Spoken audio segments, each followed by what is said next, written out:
risk. Risk is our business. That's what the Starship is all about. That's why we're aboard her. Engage. There are 3 things to remember about being a starship captain. Keep your shirt tucked in, go down with the ship, and never abandon a member of your crew. I don't care if the odds are against us. If we're going to lose, then we're going to go down fighting. But we're going to learn from those mistakes. That's what being human is all about. What a piece of work is man. It is a tale told by an idiot. Make it so. Hello, Internet, and welcome back to the Boldly Going Podcast, a podcast where 3 guys talk about every episode of Star Trek that's ever been made. I'm your host, Alec. I'm Ethan. Sadly, again, Bailey will not be joining us this week. He had some prior commitments and was unable to get the schedule out, and we want to keep the ball rolling. We want to keep going through this glorious, glorious series. And so again, you know the drill. Next week, Bailey will be back with us, and we'll have a small segment where we discuss his thoughts on the Man Trap. Because let me tell you, I got thoughts on the Man Trap. I love the Man Trap. This episode has everything you could possibly want. It's got sped up footage. It's got a monster costume. Spock does Spock things. Kirk does Kirk things. Bones does Bones things. There's a scene where Kirk gets all mopey about the buffalo. I tell you, it is the perfect Star Trek storm. I don't want to get into too much of it to give away my thoughts too quickly about what I think about this episode, but I really like it. Before we get too deep into the episode as well, Ethan, just give us your very quick overview, general thoughts about what you think of the Man Trap. Well, I think that you summarized it pretty well, that it's a well-rounded episode in many of its core areas. It has a little bit of world building, a little bit of character development, a little bit of intrigue, a little bit of monster of the day, and just a little bit of what makes sci-fi great. I don't think it excels in quite as many of them at any given time, so I think this is just a representation of a very well-rounded, solid episode, and my assessment will probably reflect that as we go through. But I don't really have anything bad to say about it either. It's just a strong episode. Before we get started properly, this is the episode that was aired originally as the pilot. Now, I wanted to ask you, what do you think about this episode as a pilot? I remember thinking before we got to this episode that I didn't think it would work as a pilot, but honest to goodness, I think it works okay as a pilot. It's not as good as a pilot as the pilot. In a way, though, I almost think that that's the opposite. The first pilot worked because it was a little memey. It had a little bit of oddness going on, and it was a little over the top, which in some ways does help to bring in some viewers as to ask, like, what is this show really about? Like, is it this bombastic all the time? But I also think that in some ways it sort of might have oversold it to the audience in certain things that wouldn't necessarily become representative of what the show would become. This, on the other hand, while I think it doesn't have as many truly excellent pieces, is more of a representation of what the show is. So I would say that it's in some ways it performs as a better pilot, and I would have put it up front myself. I think it really does work, because the triumvirate, all 3 of our main characters are behaving appropriately. Costuming and stuff like that is right in place. Now, I do agree that, of course, the fact that all of the cast aren't in place during the true pilot means that it sort of did have to go first in some ways, at least when viewing it in production order, to sort of see the progression of how the cast gets revealed to the audience. But if they hadn't had that situation where some of the cast members were missing, all things being equal, yeah, this one should have gone up front. So, this episode aired all the way back on the 8th of September, 1966, which is the launch date of the series. So, actually, that means that next week will be the 62nd anniversary. No, more than that. Let's see, it's 2019. So carry some of that math. I ain't good at math. A long time. It'll be the anniversary when that rolls around. We won't be recording on that day, but it'll be exciting to think about. So happy early birthday, Star Trek. This was the first episode released. It was the 6th episode produced. It was written by George Clayton Johnson, who did not write any other episodes, which is too bad. I actually really liked a lot of the dialogue in this episode. The dialogue was actually really good. We'll get into something a little later where I find it tends to blur the personalities of the crew members a little more than some of the other episodes in such a strong emphasis to make everyone a sass master. But at the end of the day, I do also appreciate that there was a bit more of an emphasis on creating witty moments and those kinds of things. So that got us balanced. Very Whedon-esque, I would say. It was not Whedon. It didn't have his signature trademarks, making all the characters kind of unlikable in some ways. But I do like elements of Joss Whedon. I, of course, think Firefly is one of the greatest pieces of television ever produced. But aside from that, well, this isn't the Joss Whedon podcast. This is a Star Trek podcast. It was directed by Mark Daniels. And this is the first time we are having a director who's gone on to do more than just one episode. Mark Daniels will actually do 14 episodes, which ties him with Joseph Pevney for the most episodes of Star Trek the Original Series ever done. Daniels is a very good director. He will actually win a Hugo Award for his direction on Star Trek for, I believe, The Menagerie. I'm not 100% sure. And he will be nominated for 3 more Hugo Awards. So he's a very good director. There's a couple of shots in this episode. We'll talk about them when they get there. There's some very good handheld work. There's some very good tripod work. I think the camera work in this episode it's not the best. I think maybe Corbomite had some shots that I liked better. But this is very good quality for the camera work. And I'm very glad to hear that Mark Daniels will be back for plenty more episodes. Yeah, I gotta just say I loved some of the shots. Doing shapeshifting is tricky in a show as old as this one, especially when you don't have quite the budget for practical effects. And while some of the janky shapeshifting did indeed go on camera, a lot of it was accomplished through clever transitions and the use of cinematic shots. And it really did, when they used those techniques, it made it actually go really smoothly. I wish they'd done that for more of them. So before we dive right in, I do want to talk a little bit about why Mantrap ended up being the pilot. It was really a process of elimination. If you read the book Inside Star Trek, A Real Story, which I have and is a very good book if you're looking for behind the scenes, Justman and Solo talk about how it was mostly a process of elimination. You need to pick a good episode to kick off. They really wanted the Corbomite maneuver, but it wasn't completed yet because the effects were too extensive. And on Corbomite, all the action took place aboard Enterprise. They thought about Charlie X for a while, which I believe will be in 2 episodes. But Charlie X they thought was too gentle a story. It dealt with the problems of adolescence. They didn't think it was exciting enough for action. Mud's Women, we've talked about in the past. It was too risque to be the pilot for their show. Among other things. When it came to the actual pilot, everyone thought it was too expository to be broadcast too early. And by everyone, I mean the suits. Obviously, Gene thought the pilot should have gone first. But they said too much talking. Justman fought really hard for the naked time to be the pilot because he thought it was a good introduction to the personalities of the different characters. And if you've seen Naked Time, you know it's a very character-driven piece. I'm really fond of that episode. But in the end, the Mantrap won out because it had a straightforward action plot. It was not considered too exotic, but it still had a monster and showcased the idea that this is a strange new world sci-fi exploration type show. And in some ways you understand the decision. Is it worth it to have the audience having a little bit of confusion in the first couple episodes, being out of production order when you got crew members jumping in and out, in order to have an episode like this up front? And it does work well, and certainly the perspective makes sense from the suits to put something like this up front. It's not the worst choice they could have done. Honest to goodness, I think it is.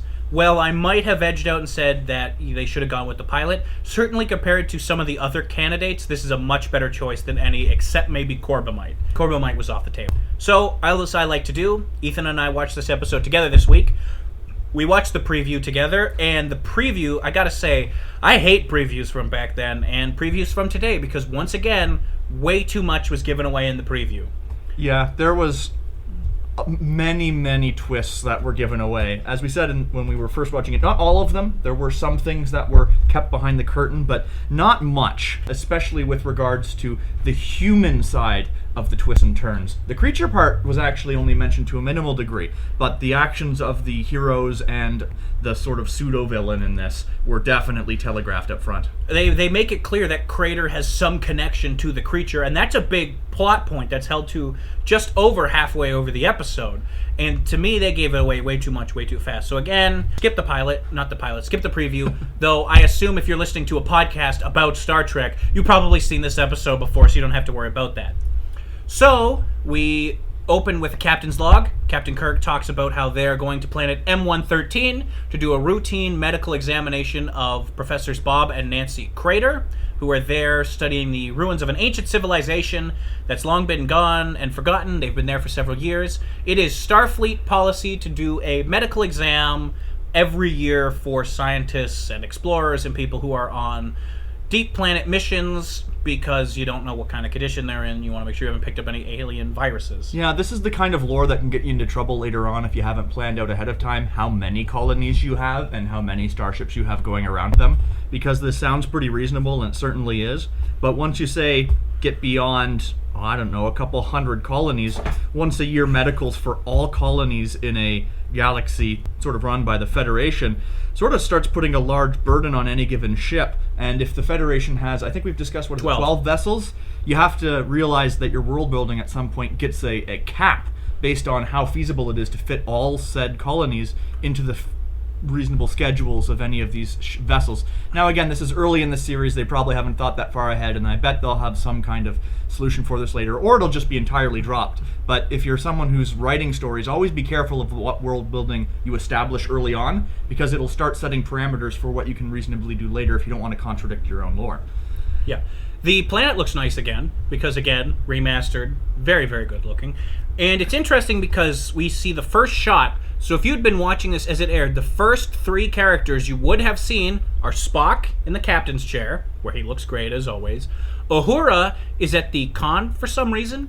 She never goes back there. No. I don't know why she's there, but she's there. She's looking great in her red. Uhura's finally been put into her red that she's going to stay in for the rest of the show. She wasn't in the last episode at all, for some bizarre reason, a fact that we forgot to mention during our review of The Enemy Within. So the last time we saw Uhura, she was gold in Mud's Women, but now she's back, she's in red, looks great. There's also a random other crewman who is not Sulu, who is also there, and these are your first 3 characters you would have seen, but you would have heard Kirk's overview first. They're only there for a few seconds, really, because the action focuses on Kirk and McCoy, who beam down to the planet with crewman Daryl. And of course, if you're paying attention to the show, you know crewman Darnell is not someone we're familiar with. He doesn't get his name in the opening cast, and this episode is going to be the first one to really kick off a trend that we're all oh so fond of. Though as we'll get to it as we go through this episode, none of the victims actually wear red in this episode. But we will start seeing true red shirts, so there is that bit of contrast we'll get to. Just a reminder for anyone who's keeping count with us, if not, this is just a good place to go over where we stand. Up to this episode, there have been 9 deaths, all of them occurring during Where No Man Has Gone Before. And most of those off-screen. And yes, in fact, exclusively off-screen, except for Kelso. Oh, Kelso! Rip Kelso.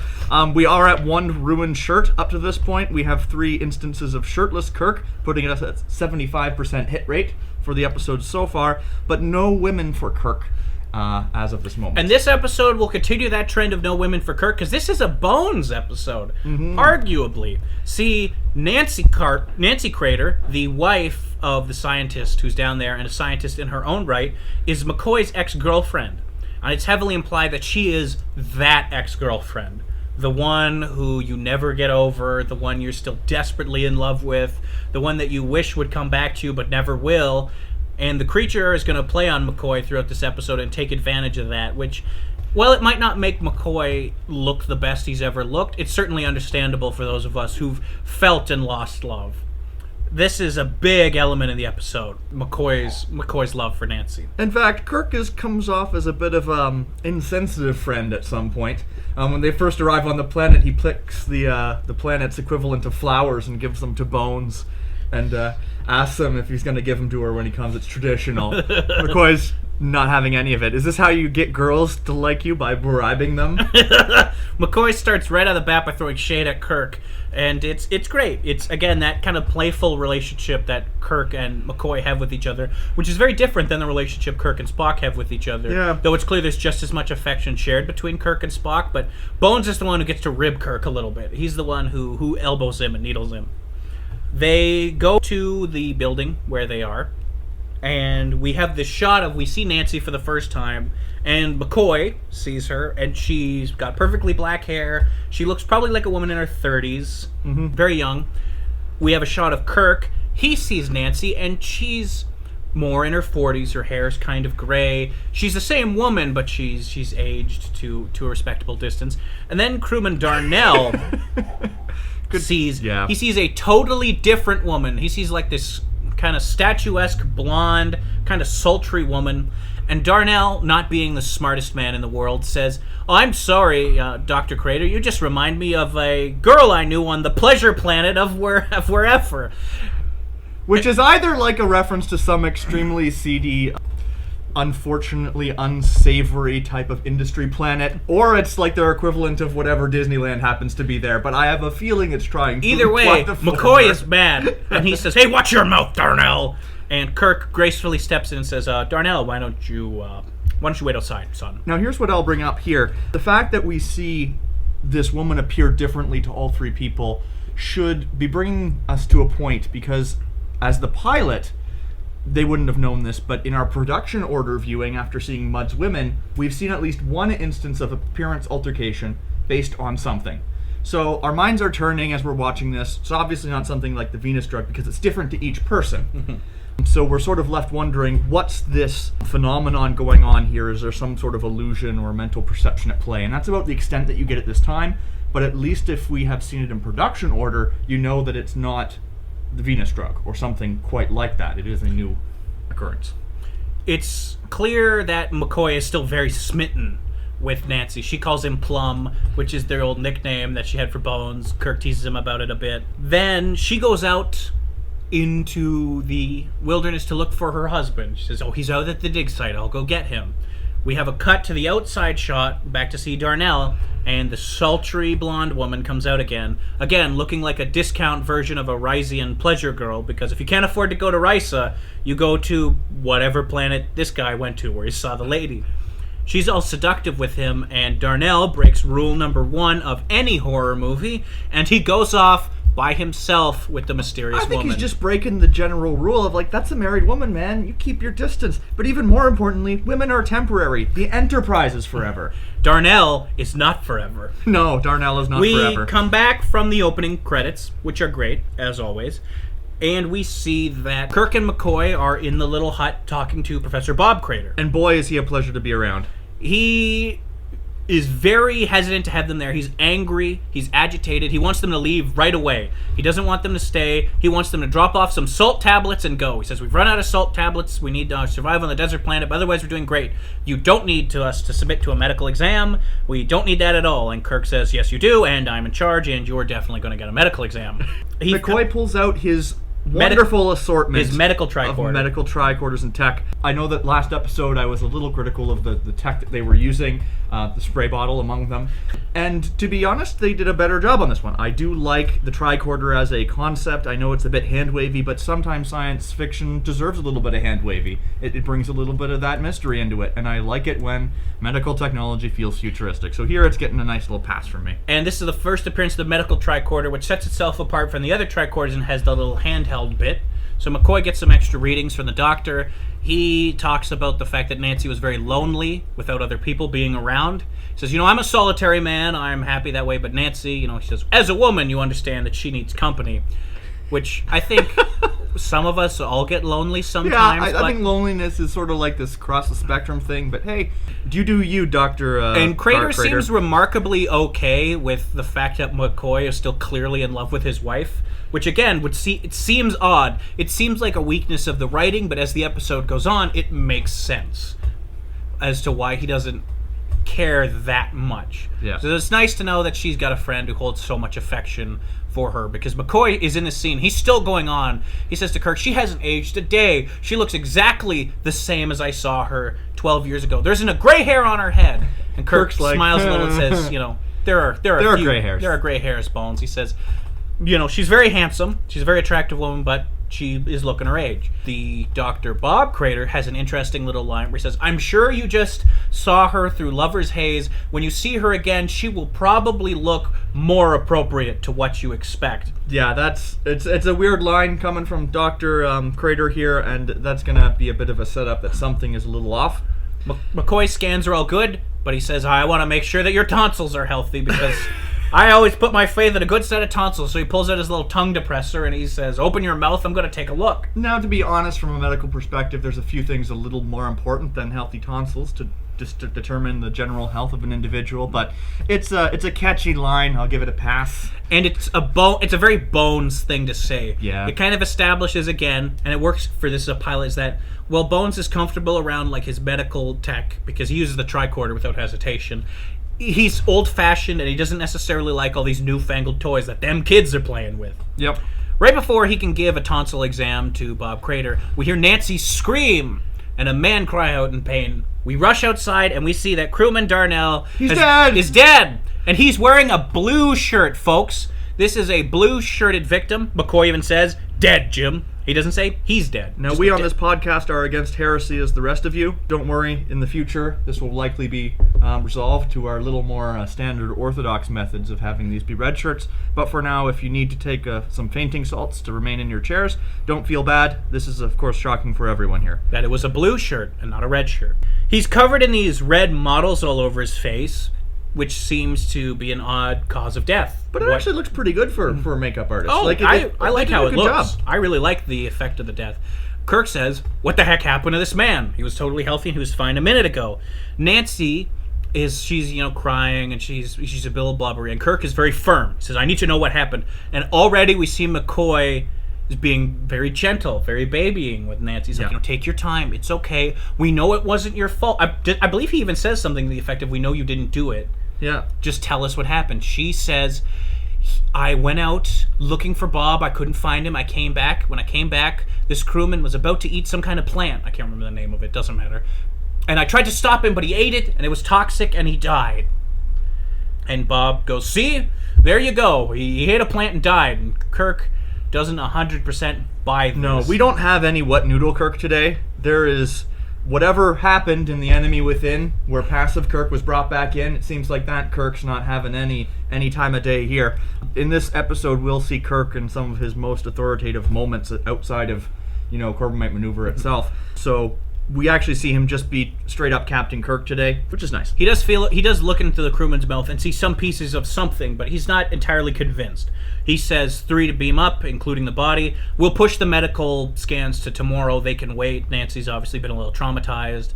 Kirk is on edge because one of his crewmen's dead. Bones isn't quite sure what's going on. So it makes sense. They push it back a day. But before they go, Nancy also asks about the provision of salt tablets. She says, they get any salt? And he says, I'll take care of the provisions, Nancy. She's very insistent. And she bites her knuckle. Yeah. Which is something that is another thing that it'll be important to look to is throughout this episode, the creature continues to have the habit of biting on his knuckle, which is not stopped by any of the other forms, and it's a key way for us to pay attention. That's more an audience thing because none of the characters on the show ever notice that the creature is biting its knuckle, but it's a way for us to help keep track of who is who and what's what. We have this delightful scene on the bridge. Spock is still in command. Uhura is over at the comm station, and she comes over and she says, Mr. Spock, what? And he says, Lieutenant, there was a mistake in your last log. And she says, if I hear the word frequency one more time, I think I might cry. Very, very facetiously. Yes. And Spock goes, cry? It's illogical that a communications officer would be upset about the word frequency. And she responds that there is a logical reason. She says, she says, I'm a logical woman and I'm tired. Why don't you tell me I'm an attractive young lady, or ask me if I've ever been in love, or tell me about how the moons of Vulcan come over the planet? Spock says, Vulcan has no moon. and this moment seems like just a throwaway moment, but we were talking a little bit about how this moment seems to be like one of those throughout the series that someone like Abrams would look at and say, oh look, there's a lot of romantic subtext between Uhura and Spock, when that's not really so much the case. Even within the scene itself, when Kirk does receive the call of death and responds pretty impassionately, she basically responds in a little bit of shock and taken aback a bit, because as far as Alec and I believe, she's really just tooling with Spock. She's bored, and she's just kind of giving him a little friendly ribbing. She just wants to be amused. It's a great little thing. Vulcan has no moon. It's one of those kind of iconic Star Trek lines that'll go on. And I believe this is the first time the planet Vulcan is mentioned by name, which is nice. Yeah. So Kirk calls in.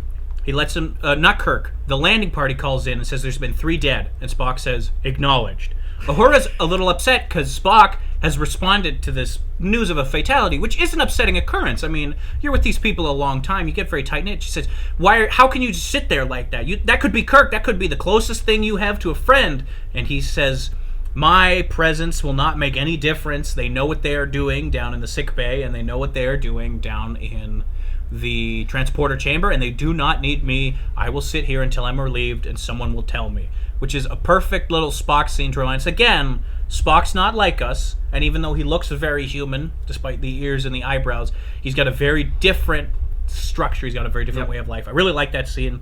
It's one of my kind of favorite Star Trek scenes maybe ever. It's got humor, it's got character development. It's a great little scene, and it fits perfectly into this episode. And it's another moment of just showing how... This is the reason why Spock is one of the audience favorites, I believe, is that whenever he's on screen and whenever he says something, he's usually technically correct. People know that we can't behave like that because we do have our emotional responses, but at the end of the day, Spock is rarely ever objectively wrong. He does have moments, and I'm sure they'll come across episodes where he makes improper decisions and various other things, but he does behave in some ways as to what the Academy would train as a proper officer. And that's interesting to see in a show where a lot of the cast are often understood, at least I've always understood the cast of the original series to be a little bit more defined by their emotional quirks. So we cut to the sickbay, and for this entire episode, sickbay is called Dispensary, which is a name that makes no sense to me, and they keep using it only for this episode. So don't worry, you'll never have to hear the phrase dispensary calling ever again. In case you were annoyed by frequency and dispensary, in which cases, true apologies. McCoy is looking over the body, and he is convinced that he was not killed by the plant. Because Spock has done an analysis, he's looked on the Google, and he's discovered that there is no evidence that this plant, it is a toxic plant, it would leave alkalite traces in the bloodstream, and there's no instance of it causing that red mottling on the face. Yes, this Borgia plant, as Google will tell you, everything will kill you, so of course this Borgia plant is indeed poisonous, yes, but it does not create the mottling effect. So we have something that is killing everyone, and we have had a decent cover story put forward. At least it wasn't a plant that didn't turn out to be poisonous, so it seems that there was at least some thought behind this by our pseudo-villains, but... McCoy, furthermore, tells Kirk that he's not sure what killed Darnell at all. He says there's nothing medically wrong with this man. He has no trace of alkalite poisoning, and there doesn't appear to be anything else wrong. He should just get up and walk off the table. Kirk says that's not good enough. Something killed him, and I need to know what it is. Which, to be fair, I do find a little odd considering the later reveal in the episode that he has no salt in his body. Sodium balance is one of the things on every standard medical blood work test. So if they'd done basic medical work, at least by our standards today, this would have been one of the first things they found odd. I understand that this show is playing a little fast and loose with medicine, but it's just a little bit of an oddity there that the original assessment of Darnell shows nothing wrong, when today that would be one of the first things we notice. But you could also point out that maybe McCoy just did forget to check the blood work. Which is this, because even in this scene, he's continuing to be moony over Nancy. Yeah. And he that's, says of course, she hasn't aged the day. And Kirk says to him, he says, I'm sick of this. I don't care about you mooning over Nancy. Kirk yells at McCoy. He yells at him. Mm-hmm. He says, a crewman is dead and I need to know why. And he storms out of the sickbay. Like, Kirk really flies off the handle there. He's like, McCoy, get it together and do your job. Run another test, and he leaves. Which is a fairly serious thing. So no matter how that scene panned out in the writer's mind, at least you've got an observation in both directions. See that scene as you will, but there's always neat things to think about. That's why it's so much fun doing this podcast. We all come at it from pretty different perspectives. We have a short scene on the bridge. Kirk goes to Spock and says, can you confirm that this Borgia plant does what it says you do? Spock says, absolutely. I've checked the whole thing repeatedly. There is no evidence that it causes this motley effect. He says, what can you tell me about the craters? He says, well, they've been pretty unremarkable. They're archaeologists. They've been on this planet for about 10 years now. They've sent a steady series of artifacts from this planet back to be cataloged and observed, though in the last year... Yes, they've been requesting less provisions. And they've been giving less artifacts. Mm-hmm. There's been a marked drop in their deliveries within the last year. Before we can rely on that any further, McCoy calls Kirk and Spock back. He says, I've actually found something now. I don't want to talk about it over the channel. Which makes sense, because you don't necessarily want Sulu to hear the medical report and go gossiping it around, because we know Sulu is the biggest gossip on the Enterprise. This is another great Sulu episode, by the way. Again, he doesn't do very much, but everything he does is gold. Yes. We get back to the dispensary, And McCoy says, look, we didn't think to look for it, but this guy has no salt in his body. He has absolutely none whatsoever. That's what killed him. Which should be cluing in the audience at this point, because salt has been mentioned several times. The show isn't precisely subtle about the setup, but for a show of its time, that's not entirely unexpected. In fact, compared to some of its contemporaries, you'd probably say it's doing a fairly balanced job of introducing information. Absolutely. Certainly a modern show would play its cards a little more close to its chest, but for the era, I think it's done a remarkable job thus far of not having a character sit down and go, remember that they asked about salt tablets? McCoy and Kirk have a little interaction. It's a very nice little interaction. McCoy says, I was mooning over Nancy. I should have paid attention. Kirk says, I'm sorry I yelled at you, Bones. Tempers were a little high. McCoy says, I don't know, maybe I was moody. And Kirk says, well, maybe you were. McCoy says, another error on my part. And Kirk says, well, I'm not counting on Bones. Don't worry. It's a nice little scene kind of establishing the humanity between the characters. I really like that stuff. Kirk's like, well, we're going to go down and get some answers. Yep. Because something is not right and we want to know what it is. Which brings up one of my favorite exchanges from this episode. It's something I pointed out in previous episodes where the crew doesn't seem to be throwing their weight around a lot, considering they are intergalactic law enforcers. But now they go down, and Crater does sort of take the tack of like, you can't just beam down here and bully us. You're a trespasser on my planet. But it actually is Kirk and the Enterprise's job to do exactly this. Kirk says, I can and I will. Yes, and that gets a lot of approval from me. I'm a fan of that. He beams down with two crewmen, one of whom is Crewman Green. Crewman Green is wearing yellow, and another crewman whose name I can't remember, he's wearing blue. Nancy is nowhere to be found in the house. Crater is being very unhelpful. He's demanding that they leave. Kirk is ignoring him. He's refusing to listen to what Crater says because he's got 4 guys and he's here to do a job. Yeah. So he sends the 2 men out to go look for Nancy, which is, again, kind of a tactical mistake on Kirk, a little bit on Kirk's part, but I think, to be fair to him, this is early enough in the episode that they don't really know what's going on. They have no reason to suspect that. Because we've only had Darnell up to this point. Mm-hmm. So they go out, and, of course, we have a continued back-and-forth discussion with Kirk and Bones, trying to convince Crater to be more helpful. The 2 of them go out and are, of course, killed separately by Nancy. Kirk asks him why he's so obsessed with the salt, because the salt's come up again. He says, look around you. It's a desert planet. We need salt to survive. We started with 24 pounds, and all we have left is this. And he brings out his little tube of salt. It's almost empty. We don't notice him right away, but he pockets a little bit of it in his palm, so he's got it for later, because that's going to come up in just a little bit. We can't find Nancy. Says, where's your wife, Mr. Crater? I don't know. But now we know the plant couldn't have killed him. We know Kirk is on to him, and he's suspicious of Crater. He is. And at this point, we sort of get the announcement that there are other dead crew members, and we also see, just before they go out and discover the bodies themselves, we see Nancy outside, and she, for the first time on camera, shifts into someone else visibly.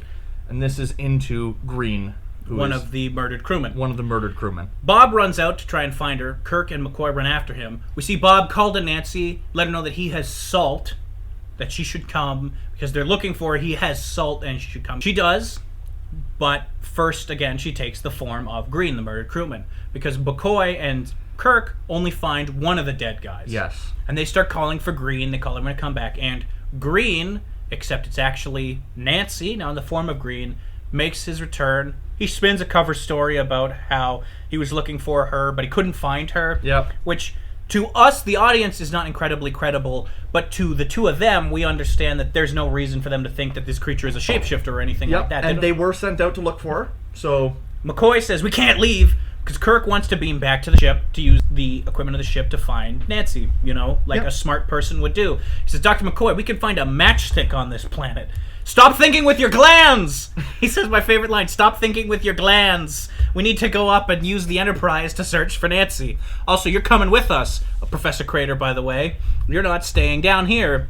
But he's not having much of that. He's not having much of that. He does not go up with them at this time. No. He runs off. They beam the body and the 3 of them up. Kirk, McCoy, and Green. Because while they were examining the body, Crater has run off into the desert to hide. And they can't risk more men trying to find him. Now, something I'd like to point out as we shift into the next section is that the series of actors that portrays this monster, because from the perspective of filming this, you have to have a lot of people representing this thing.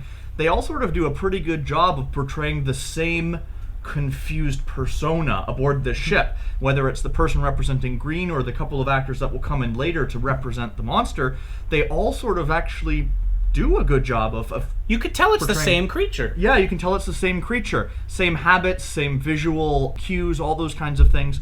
And same body posture to a large degree. So you have to give credit to the people who are doing the work on this. They actually did a surprisingly good job. They make their way to the bridge, and we have this nice handheld shot of Kirk. It's a nice handheld camera shot of Kirk going into the elevator by himself. He sends McCoy to his quarters to rest. He said, "You've had a long day, Bones. You're clearly too close to this." But I also wrote down that I did think that there was some good cinematography on that elevator shot. It almost seems like a throwaway shot, but something about it just fit in the moment. It looks And great. I can't tell precisely why, but sometimes I can't tell why I think things. I just do. Well, and I'm not one of those guys. I didn't go to film school. I don't have any of those experts of, I know the Dutch angles and whatever. I just know that I think things look nice. And I thought that looked nice. I thought there was some great camera work and some great direction from director Mark Daniels in this. So, well done, Director Mark. Now we get the one of the best characters of the episode, Janice. coming in, and let me tell you, if anyone got the Sassmaster treatment, it is Janice. Not only is she carrying a meal for Sulu, but she is eating it, and also is just trolling everyone. Every single person she comes across. Janice is a delight in this episode. Actually, Janice has kind of been a delight in every episode. I don't know why. I've never really paid any attention to Janice, really, as a person when I was watching the show in the past. She just always kind of faded away from my memory. But I've been really, really enjoying her in this watch through. She's had a lot of great sequence. Now, she takes a bit out of Sulu's lunch. And she's like, "Oh, hey, Green, what's going on?" He walks up to her, doesn't say anything. He's being all weird. He's just staring at the salt. She puts some salt on Sulu's lunch. He reaches out his hand. She slaps it away and says, "Hey, man, know your place." And then she takes another bite out of Sulu's lunch and goes into the botany set. Boy, this is a good set. I'm actually love a big fan. Sulu's botany set. It was supposed to be a more extravagant set. It was going to have a plant that resembled the face of a Chinese dog, stuff like that. They had to remove all of that for budgetary reasons. And so Beauregard is going to remain the only moving kind of living exotic plant within the set. Because Sulu is a botanist. That's one of his sort of hobbies. And he's an astrophysicist. No, Sulu is not a botanist. He's not a botanist? No, he's not a physicist. You're getting inside my head. Which is exactly what Sulu wants. He wants you to be confused because he is the most qualified person on this ship by all accounts, probably. Sulu is great in this episode. Like, he is in every episode. We get to see his plant. Janice is a little freaked out by all his plants, especially the Beauregard, the one puppet that is... There's a one shot where you can clearly tell that it is a hand inside a puppet. Yeah. But for the rest of it, it's pretty good. She says, he looks like he's going to attack me. I don't know how I feel about him. And Sulu's like, "Hey, man, she's a real gentle creature." Sulu, because Janice says the plant's a guy, because a lady can tell these things. And Sulu says, "No, it's not. It's a female plant. Because trust me, I'm an expert." But then he gives her a little leeway. Says, "I don't know why people have to come up with genders for inanimate things. They have to call a ship she or whatever." Which again is a nice little touch for Sulu, because everyone else just kind of goes, the Enterprise, especially Kirk, she's like this. And McCoy to agree. And the fact that Sulu just doesn't quite accept that old naval tradition, I like that. That's a nice little character quirk for him. Green comes in. He's being weird. And Still. This is the one point where we basically come down to the mantra of things. It's like shapeshifters only want one thing, and it's disgusting. They want salt. He wants salt. He comes in, and Sulu's like, "Hey, man, what's up?" Janice says he's not talking today. He's being a little weird. And he just focused on this salt shaker because he's been following Janice to get at this salt shaker. And he's just like eyes locked on that prize. But before he can go too far, Beauregard, Sulu's plant, freaks out. Starts screaming and flailing around. Apparently she doesn't do that. And Sulu says, "What's the heck? What's going on, girl?" And Green books it out of the room. Janice has another great line where she says, "You think he's going space happy or something?" Well, she also accused him of being drunk on brandy before. Yeah, she says, "Are you nipped on brandy?" Yeah. Janice is awesome in this episode. I can't say enough good things about Janice in this episode. And apparently, neither could Grace Lee Whitney, because this is her favorite episode that she did. Oh, good. Yeah. She says the scene in particular that she did with George Takei, the scene she did with Sulu, she said that's like her favorite scene that she did. It was just a fun scene with some fun atmosphere. It had a little bit of good character work to it, stuff like that, but she really liked it. And I thought she did a great job with that sequence, too. Now, after quote-unquote Green runs out of the Botany Bay, the Green persona is going to disappear for now because our shapeshifter sees Uhura going by. And for anyone who was thinking that it was sort of a romantic moment between Uhura and Spock before, it's going to show that Uhura's image of a romantic man is a little different than Spock. He turns into a brother! Yeah, it seems that the shapeshifter here, we sort of see a bit of the power set. It seems to be able to utilize ESP. It probably got very high scores. Move over, Gary Mitchell. M1113. Friendship ended with Gary Mitchell. Yeah. Now M113 creature is my best friend. Yeah, it probably had great ESP scores. It seems to be able to pull mental images from people's minds of even things that the creature hasn't seen before and become those things. And we get it clear that this is not a real person. Yeah. But that this figure, this African crewman he's going to take the form of, is kind of when Uhura's a little lonely and thinking about what kind of guy she'd like to snuggle up with. She's thinking about a guy who's kind of like this. So she says, oh, hello, and she's a little like, oh, I'm kind of interested in this. And he speaks Swahili to her, which she really digs. And as a brief aside, I really like that they're both like African. Yep. Like they speak Swahili. That clearly, when we see Uhura's quarters in some later episodes, she has a little Zulu shield. Because this is the future. Like, these are not African American people; these are African people. Mm-hmm. I just think that's a really nice little touch. Well, it's going to bring in something that the Star Trek does over the long term, which is emphasize that as much as the Federation's about unity among like the various species of the galaxy, like there's a renewed unity among humanity as a result of just, we were earlier, the war that occurred on Earth and sort of like the need to unite after that and all that stuff. I really like it. I think it's a nice little touch. But we'll get there. If you aren't sure about what the Swahili said, I do not speak Swahili, but I looked it up online. Here he says to her, "How are you, friend? I think of you, beautiful lady. You should never know loneliness." Ooh. So he's sweet talking to her, and she's like, "Okay, keep talking, man. I like what I'm hearing." But then he starts to get weird, because it's like he locks in on this lady's full of salt. And it's worth noting that Uhura cannot move. Yeah. If you've seen enough Star Trek, you know that Uhura is a competent lady, and she gets the job done when she has to, but she's like paralyzed, like there's almost a supernatural thing. Which is going to become a thing that's stated later about the monster. It reaches out its hands, and he's just about to get his fingers on her. Starts out looking handsy first, though. When then Janice is like, "Well, I gotta get back to the bridge." Sulu says, "I'll walk with you." They come out, and the crewman sees these other people, and the creature breaks off and flees, and Uhura goes with them back up to the bridge.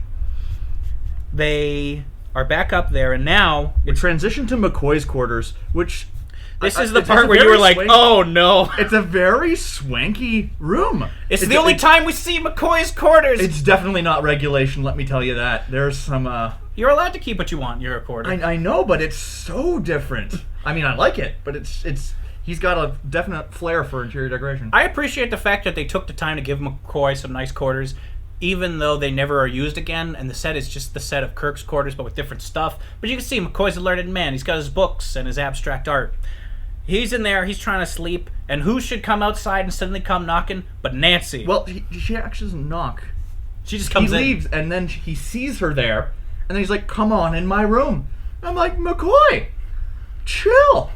Like, to either take things a little slower or assess the situation or maybe communicate to the crew that you've found the person that's missing. I don't know. But McCoy is so in love with Nancy, and now she's like throwing herself at him, and he's been thinking about this. He's like, "Stupid Bob." He's an idiot in this episode. But you know what? You're right. There are extenuating circumstances at play. I can understand that to a degree. I think a lot of us can, because he comes in, she's all leaning on him. He doesn't know that, by the way, on her way over here, she killed a guy in the world's worst hazmat suit costume. I love that hazmat suit. 1348 or whatever his numbers were. R.I.P. But she's kind of leaning into his arms. She's talking all sweet to him. He actually says, "What about your husband?" And she goes, "I like your feelings better than I like his feelings." And McCoy's like, "Yeah, I'm on board with this." McCoy, no, be a man of integrity. Ignoring the fact that McCoy was 100% okay with sleeping with another man's wife, because he definitely was in this scene. Yeah, he was. But the creature very wisely has kind of realized that it needs a figure that can move around without being noticed. So I gotta say, that was the moment when I thought the monster was starting to make some pretty good plays. Playing the long game, becoming McCoy instead of eating McCoy. Good choice. She drugs McCoy. Well, she gets him to drug himself because Kirk says, "Take some sleeping pills, McCoy. I know you're there." So McCoy takes some sleeping pills, goes to bed. He's all sweaty. There's this great little scene where, because she's feeling his forehead, and she almost licks the sweat from her fingers. Yeah. But then she hears the call that there's been somebody killed, all medical personnel there. We have this great camera shot, which was either one take or two takes seamlessly put together, where the camera spins around from McCoy's unconscious form, comes back around to Nancy, but Nancy is now McCoy. And it looks like a seamless shot. So I don't know how they did it, but it looks really, really good. I really like it.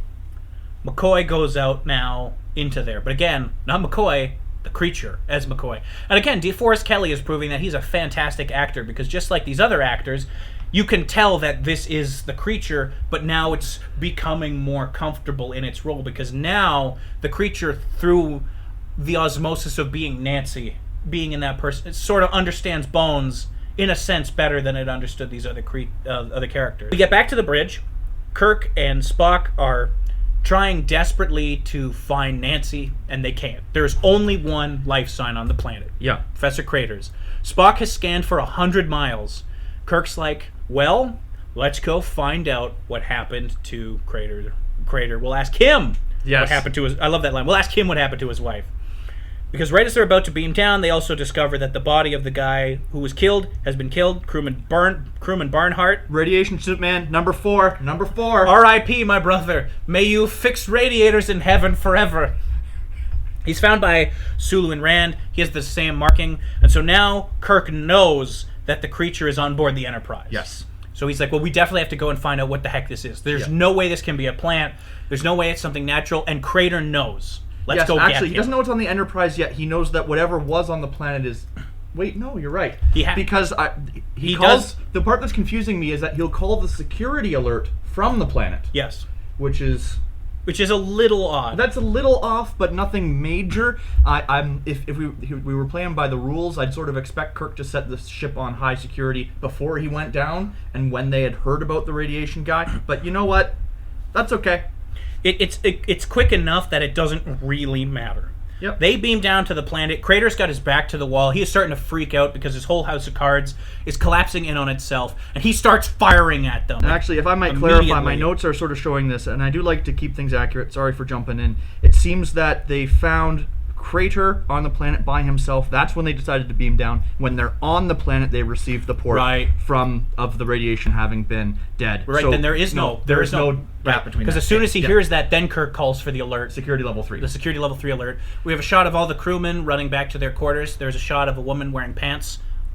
That's one of only 2 times that's going to happen. Which Alec considers utterly unacceptable. It's non-canonical for the original series. No, there should be pants on everyone. This is a starship. They have things to do. They have a uniform. They got a pants uniform and a dress uniform. And everyone should be wearing the pants uniform. As an aside, do you appreciate Futurama even more now that you've seen the original series? Because Zap Brannigan's skirt outfit makes so much more sense if you've seen it. It does. Because my wife is a big Futurama fan, and she watched it without watching Star Trek. We're watching it together, and then she goes, "Oh, I get it now."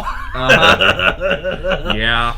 So Kirk and Spock are like, well, we need to take Crater alive, because he knows something. He's firing on them immediately. Kirk and Spock start to fan out to get around him. Kirk sets his to stun. Spock makes a comment about how it's not really logical to try to take him alive when he won't take you alive, which, again, is a very kind of Spocky thing. I like it, and it also shows that Spock values Kirk. In a sense, I like it, though, because it's a subtle way of Spock showcasing that he shouldn't have attachment, and yet Kirk is like his good friend. Yeah. As Spock goes around, he finds Green's body. Yes. And they're able to definitively prove now that the thing is a shapeshifter. So Kirk orders an even firmer security alert. And in this episode, they don't go too far into precisely the nature of the creature's abilities, because I did have some questions as we went through that weren't answered about, so does the creature get the full memory set of whoever they transform into? And then I realized that sometimes they aren't even transforming into people. So it plays a little fast and loose with the nature of the shapeshifting, but I guess that's not the point of this episode, so it doesn't really have to be a sticking point. It's just that there's a few questions that just don't expect them to be fully answered. Again, the music is really good in this episode, by the way. I think they use the score very effectively in this episode. We have a brief shot of fake McCoy on the bridge with Uhura and Sulu, and now we see the creatures really playing it subtle, really on the down low. He's like, fill me in, I need to know what's going on, and so they do. Again, his eyes are a little off, though. A little off. His facial posture is a little off, and it's sort of like an awkward atmosphere on the bridge, so they're not suspecting him, but they are sort of reacting as if something's not as normal as it could be. I like that. Hats off to DeForest Kelly again, killing it in this role. Yes. Kirk gets around back on the planet. Kirk and Spock do a pincer maneuver. Kirk stuns Crater, and we have some sped up footage, which is delightful. I think the word you're looking for is terribly janky. I wasn't a big fan of the stun shots footage here. I think it's hilarious. Hilarious is one word that you could use to describe it. In some ways, I just think that somebody's got to put a little more thought into what they're going to do for future episodes. They don't use the sped up footage again for stun, as I recall. Good, because that wasn't the best decision. No, I think it's hilarious, but I like the stun shot like I like The Room. It's not a serious enjoyment, but there's some humor there. Crater is a little woozy because he's been stunned. Again, they're playing kind of fast and loose in this episode what stun means. This is the first time someone's been stunned, so again, I'll give them a pass. Because typically stun knocks someone unconscious. In this episode, it seems more like Kirk has got him not thinking straight. So he starts to admit things that he wouldn't when his guard is down. He talks about how she was the last of her kind. Kirk says, where's your wife? He goes, she was the last of her kind, like the buffalo. And the buffalo kind of becomes a little bit of a mantra for this episode. What about Nancy? I really like the buffalo. She was killed by 1 to 2 years ago. Nancy's been dead the whole time, folks. It's like Bruce Willis at the end of Sixth Sense. Except this time, Nancy's form has been taken over by the creature. And he talks about how she comes and goes, because the creature is the last of her kind, or its kind. We don't actually know if what the creature is male or female. Don't presume. It takes the shape of whoever it needs to take to steal salt. Yeah. It's like you check the box. I am male, female, a salt vampire. Yes. the 3 answers on every Canadian citizenship test. Crater is going to get into his motives a little bit more in the next scene, but for right now, we know for a fact that there is a creature. It's the last of its kind. It's like the buffalo. It needs salt to stay alive. He makes a speech about how it's like, we can't kill this thing. It's the last of its kind. And Kirk says, yeah, but it's killing my people. I don't care. I love it. This episode reminds me, there's a TNG episode, Silicon Avatar, which I'm sure a lot of the listeners are familiar with. If you're not, that's the second Crystalline Entity episode, where, if you don't remember, very, very briefly, there's a giant creature that lives in space made of crystal that eats life by the planet. It's basically Galactus from the Fantastic Four. And Picard doesn't want to kill it, because he gets on his high horse about how, as far as I'm concerned, this creature has as much right to exist as we do. We should try to talk to it. It's not its fault it has to eat life by the planet load to survive. And if Kirk was there, he'd be like, Mr. Worf, let's torpedo the crap out of that crystalline entity. So this is, on a surface, I always like Picard more, but this is one of those episodes where it's like, I'd rather be with Kirk on this one, because Kirk is like, enough is enough. We can't let this thing kill my crew. So we beam back up to the ship. The security guards are moving across the Enterprise in pairs. And again, security guards, this is the first time we see that classic red shirt with the arm phaser. Very exciting. These guys will soon be making up the bulk of our victims, but none of them in this episode. Yeah, they have, not even one of them has the decency to kick it on this one. I was actually a little disappointed. We have another conference room scene where they try to figure out what to do. Kirk talks about how they have salt as bait all over the ship. The creature is there as McCoy. And it's like, why don't we just give it salt without tricking it? It's like, wow, playing your hand a little heavy there, aren't you? But it's neat to know just how in sync at this point Dr. Crater and the monster are being. He admits in this scene that he can recognize the monster no matter what shape it's in. Yeah. So we know that for a fact Crater knows McCoy is the creature. Yeah. We know for a fact he knows that. So he's playing with him along. He lets McCoy lead the conversation, but then jumps in to support him. Yeah, the point where Crater leads the conversation is where he says that he feels the creature needs love. And that it needs becomes companionship. It becomes Nancy for him without tricks. And for me, that was a disturbing part of the episode. Which is something I really like. It's very dark, right? Like, this is the creature that killed Nancy. Yeah. And he said, I was going to destroy it. But then his scientific curiosity took over, and then it's implied that something else happened. Because remember, at the beginning of the episode, they're living together Yeah. like she's Nancy. He's been feeding it salt. Again, they went through 24 pounds in like a year because he's been feeding her. And he's this whole episode trying to protect her. Kirk gets this great little speech where he's like, it must be really nice to have any person in the world at your fingertips. He even says, what, she becomes your wife, your companion, your lover? And she get whatever you want? He doesn't necessarily deny it. He does not deny it, but he says, we can't kill it. It's the last of its kind. It's a sentient being. The creature, as McCoy, also argues on its own behalf. Yes. And says, hey, maybe we should just let it live, Kirk's like, yeah, that's nice, except 5 people are dead and I want answers. And so he sends Spock for truth serum. Again, great call. As Alec was pointing out, no Geneva Convention in space. Spock's like, well, let's drug Crater. So McCoy, again, because they don't realize McCoy's been supplanted, he goes, oh, okay, because McCoy's body hasn't turned up. Because, again, the creature was smart enough to drug and hide McCoy rather than just kill him. So Spock and Dr. Crater go to the med bay with Dr. McCoy, but then the creature attacks them. Spock gets jumped. Spock gets jumped, gets beat up. We do see some of that green blood. But we also see red blood. I'm going to assume that was just a technical error. That was a technical error, but it's interesting to point out. Not makeup artists, not always completely on point. Fair enough. But it's something funny to see. Just like when we were looking at the enemy within and the scratches would sometimes change place on Kirk's face to the other side. Sometimes there's just inconsistencies. Spock is able to survive because the Vulcan blood does not have what the creature needs. It freaks it out. Spock's blood is yucky. It's gross. The creature doesn't want any of Spock's blood. But in desperation, it kills Crater, which I read a lot that in the original script that the creature did not do that, and they really didn't like the idea of that, the original writers, because they wanted Crater to live to the end and mourn the loss of the creature in his own way. It was Gene Roddenberry who rewrote it to be more straightforward, because he didn't want the moral dilemma of killing the creature to come on too strong. He was like, this thing is a cornered animal, it should act as such. I don't know how I love this episode a lot. And this is more what if. As a brief aside, because we're almost done the episode and we're almost done the podcast, we got a couple of minutes though.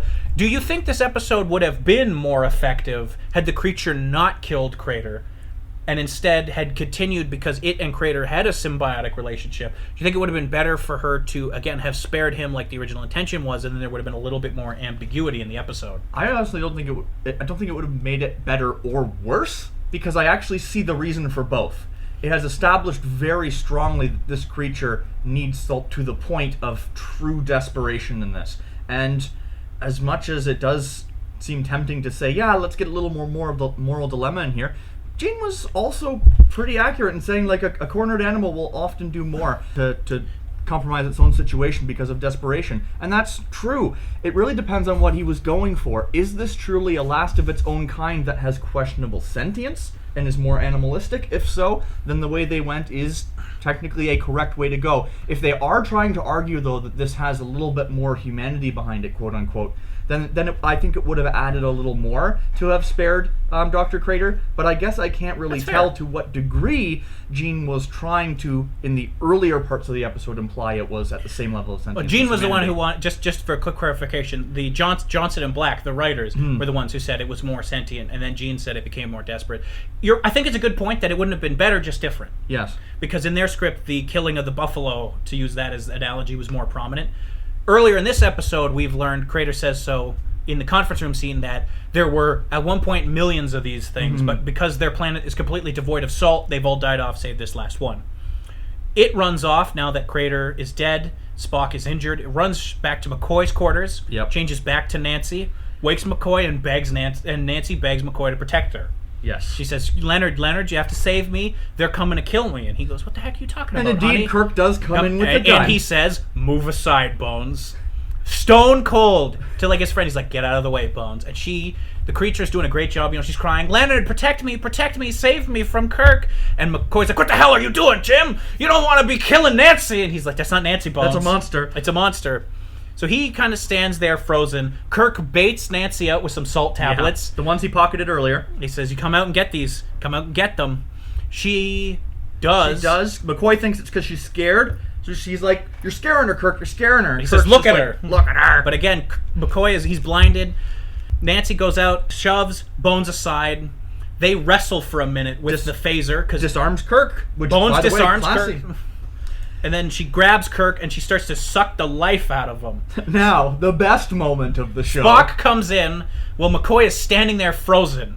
He's like, McCoy, it's killing Kirk. Shoot it. And Spock raises his voice in what is dangerously close to panic. But it is appropriate in this Again, time, unlike in the original, Where No Man because Has Gone we know Before. that Spock and Kirk are very close, that they're like very good friends. And I like this little crack here. This, like, Spock still remains mostly in control, but it's clear that he's very, like, you got to do something. You got to save Kirk. Spock tries to grab the phaser away from McCoy, but McCoy won't let him. Spock lets go, and he grabs Nancy, shoves her out of the way, and we have the best moment because McCoy says, "Stop it, leave Nancy alone," and Spock says, "This is not Nancy," and he starts double axe handling. He hits her repeatedly in the face with both fists. He says, "If this were Nancy, could she survive this?" McCoy goes, "Stop it, Spock! Stop it, you're killing her!"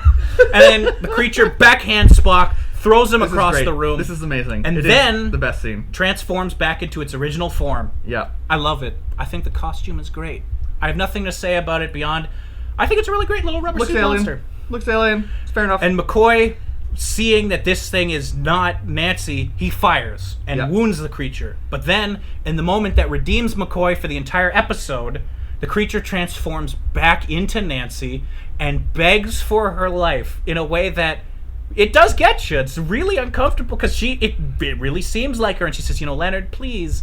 And he says, "God forgive me," and he shoots her dead. Yep.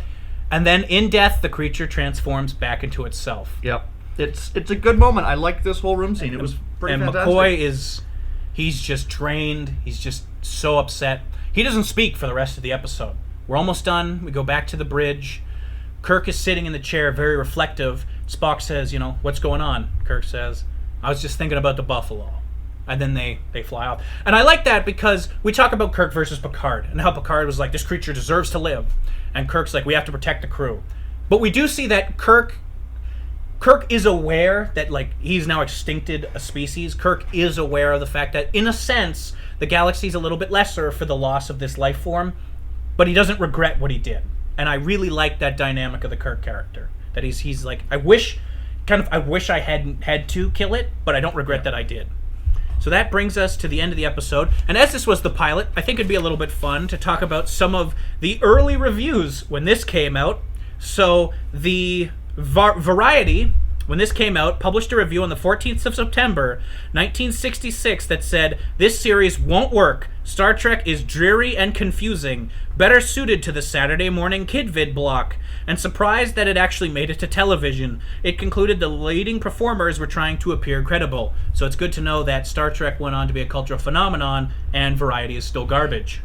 TV Guide also printed a negative review in the 10th of September. In their fall premiere issue, they said, "Sky is not the limit for Star Trek." So reviews are not very good. William Shatner, in his 1993 memoir of Star Trek Memories, called this episode a dreadful show, one of our worst ever. Leonard Nimoy also said that of the episodes they'd already made, this one was their least favorite. I don't understand those opinions, especially not from the crew. Grace Lee Whitney really liked it. Star Trek Enterprise writer Chris Black said he saw this episode in kindergarten. The creature scared him so badly that he always remembered it. He's still fond of it. One of the other writers for Star Trek, David Gerald, he really liked it too. So a lot of the key people really liked it. But it's interesting to me that, like all great kind of cultural icons, right at the beginning when it came out, the experts in media didn't much care for it. But again, Variety is still trash, and Star Trek is still great. So folks, we're coming to that part of the episode where if you've watched any of our episodes before, you know that we grade episodes on an A to F scale, pluses and minuses included. It's just Ethan and me this week, but we'll get Bailey's thoughts on the Man Trap next week. So Ethan, what would you give Man Trap? Well, I appreciate it adding to our death counter, bringing us up to 13 by adding 4 deaths. 13 dead crewmen, folks. Oof. But in terms of the episode itself, I'm pretty confident with the grade I'm giving this one, because when I look at the true pilot, Where No Man Has Gone Before, it was really memey. It really stood out as something that gave me some great moments of so bad it's fantastic acting, to the point where I truly, truly appreciated it for that. The Corbomite Maneuver was an excellent episode for world building and establishing things about the crew and really emphasizing their characteristics as part of the ship. And of course, The Enemy Within had some just terrific moments incorporating science fiction with psychology. This episode does everything great, but unfortunately none of it excellent. There's some great moments, there's some really memorable stuff, but I wouldn't say it breaks the barrier on anything. But that's not a bad thing. For this to establish such a core standard for a lot of what I'm going to look at going forward, and just say, like, what does it mean to have an episode that's all around good, all around consistent, does the encounter with new things, does the exploration of futuristic science fiction, and does it all in a tight-knit, well-told story to a large degree without a whole lot of trouble? I'd say this is probably something I could use as a solid B standard, just to say, this is the core of good science fiction. It hasn't broken any of my expectations and shot it into a truly excellent territory, but it's been a really great episode. I don't have much negative to say about it. So you're going to give it a B? I'm going to give it a say B. So better than average, but it wouldn't crack a top 10 list. It's kind of the perfect bullet point. This is sort of, much like that. It's much like going back to your old college syllabus stuff and saying, like, what's the B? Well, it excels in a lot of things, but it doesn't break any true barriers. So it's a great episode, and no one can take that away from it, but it doesn't challenge me to enjoy it in quite the same way that the other ones I did before did. It's certainly not in the C's by any stretch, and it's not even near Mud's Win, which of course gives it the D. I love this episode. I love everything about it. The writing, the music, the acting, the script writing, even the effects and the monster costumes, even the bits that are a little bit janky have a delightful charm to them. For me, this is going to break the mold for me because this is going to get my first full A. I do think this episode is better than Corbomite Maneuver. The stuff I love about Corbomite Maneuver is in this episode. Kirk's definitive action, Spock's cold logic, McCoy's heart.